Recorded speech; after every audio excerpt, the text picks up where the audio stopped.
இன்றைக்கி என்ன ரெசிபி பார்க்க போகிறோன்னா ஆனியன் ஸ்டஃப்டு மினி பரோட்டா எப்படி செய்கிறதுன்னு பார்க்கலாமா. இதுக்கு ஃபஸ்ட்டு ஆனியனை நல்லா ஸ்லைஸ் பண்ணி எடுத்துக்கோங்க. இது கூடவே கொஞ்சமாக உப்பு, மிளகாத்தூள், மல்லித்தூள், கரம் மசாலா அண்ட் சாட் மசாலா, இது கூடவே பொடியாக நறுக்கின இஞ்சி பூண்டு கொஞ்சமாக சேர்த்துக்கோங்க.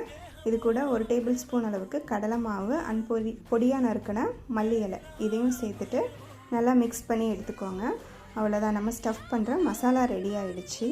இப்போ நம்ம சப்பாத்தியை திரட்டி எடுத்துக்கலாம்.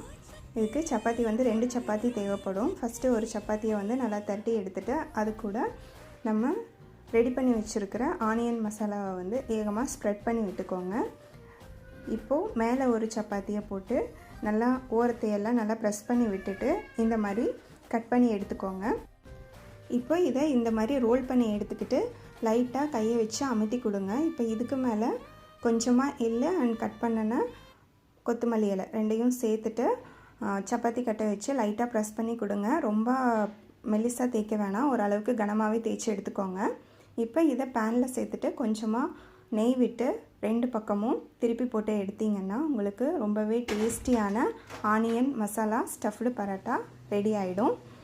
இது கூட உங்களுக்கு தொட்டுக்க எதுவும் தேவையில்லை. அப்படி தேவைப்பட்டால் டொமேட்டோ சில்லி சாஸ் சேர்த்து சாப்பிட்டு பாருங்கள், ரொம்பவே டேஸ்ட்டாக இருக்கும். அண்ட் இந்த ரெசிபி உங்களுக்கு பிடிச்சிருந்துச்சு அப்படின்னா மறக்காமல் எங்கள் சேனலை சப்ஸ்கிரைப் பண்ணுங்கள். தேங்க்ஸ் ஃபார் வாட்சிங்.